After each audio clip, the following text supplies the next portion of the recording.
복싱과 뇌질환의 상관관계에 대해 탐구하는 것은 최근 몇 년 동안 많은 주목을 받았다. 이는 특히 복싱 선수들이 경기 중이나 훈련 중에 반복적으로 머리에 충격을 받기 때문이다. 뇌는 신체에서 가장 중요한 기관 중 하나로 외부 충격에 매우 민감하다. 반복적인 머리 충격은 다양한 뇌질환의 원인이 될 수 있으며 이는 선수들의 건강에 장기적으로 영향을 미칠 수 있다. 복싱은 본질적으로 상대방의 머리와 몸을 주먹으로 타격하는 스포츠이다. 이러한 타격은 상대방을 쓰러뜨리기 위한 것이며 이는 자연스럽게 머리에 대한 충격을 수반한다. 복싱 선수들은 보호 장비를 착용하지만 이는 완전한 보호를 제공하지 않는다. 따라서 복싱에서의 충격은 단기적으로는 타박상과 같은 문제를 일으킬 수 있으며 장기적으로는 더 심각한 뇌질환을 초래할 수 있다. 뇌질환의 한 가지 주요 형태는 만성외상성 뇌병증이다. 이는 반복적인 머리 충격으로 인해 발생하는 신경퇴행성 질환이다. 만성외상성 뇌병증은 주로 운동선수들 사이에서 발견되며 특히 복싱, 미식축구, 아이스하키 등 머리에 충격을 많이 받는 스포츠 선수들에게서 흔히 발생한다.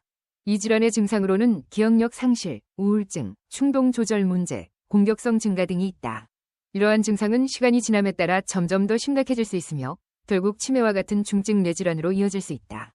복싱과 관련된 또 다른 뇌질환은 뇌진탕이다. 뇌진탕은 머리에 가해진 충격으로 인해 뇌가 일시적으로 기능을 상실하는 상태를 말한다. 뇌진탕의 증상으로는 두통, 어지러움, 혼란, 구토, 시야 흐림 등이 있다.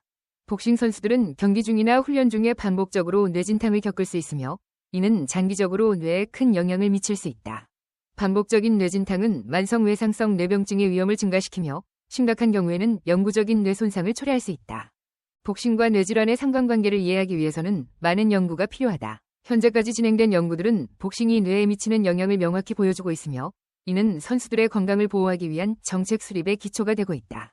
예를 들어 복싱 경기 규칙을 강화하여 선수들이 머리에 충격을 덜 받도록 하는 방법을 모색하거나 보호장비의 성능을 향상시키는 연구가 진행되고 있다.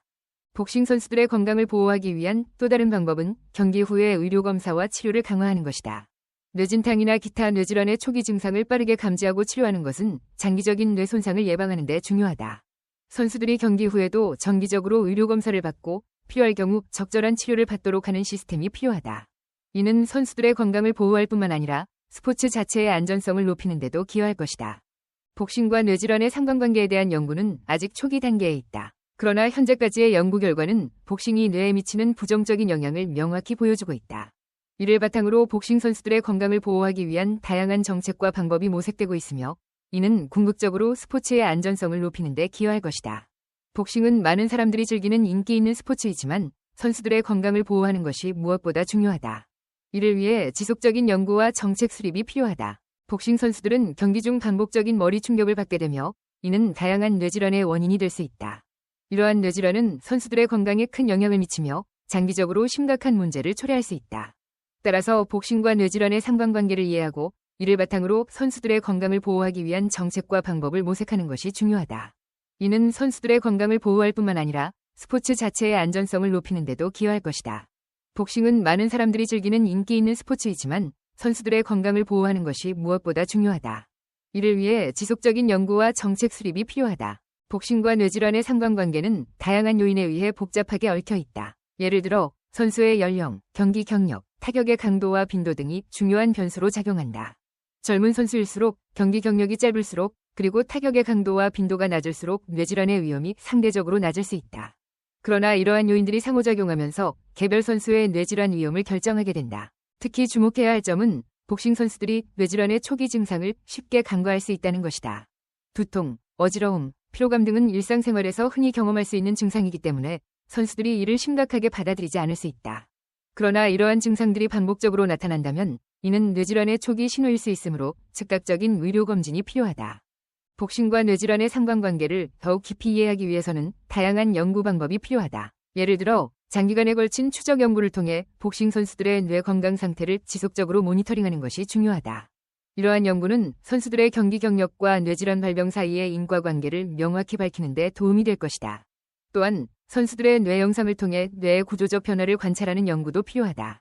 이는 뇌질환의 초기 단계를 식별하고 조기에 치료할 수 있는 방법을 개발하는 데 기여할 것이다.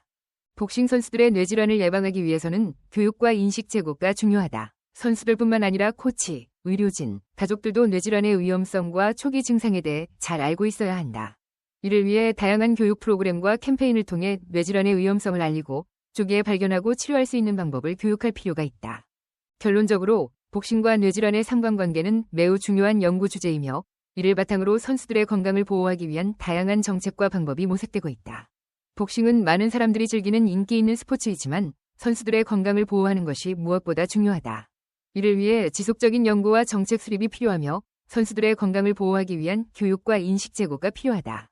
복싱과 뇌질환의 상관관계를 이해하고 이를 바탕으로 선수들의 건강을 보호하기 위한 다양한 정책과 방법을 모색하는 것이 중요하다. 이는 선수들의 건강을 보호할 뿐만 아니라 스포츠 자체의 안전성을 높이는 데도 기여할 것이다.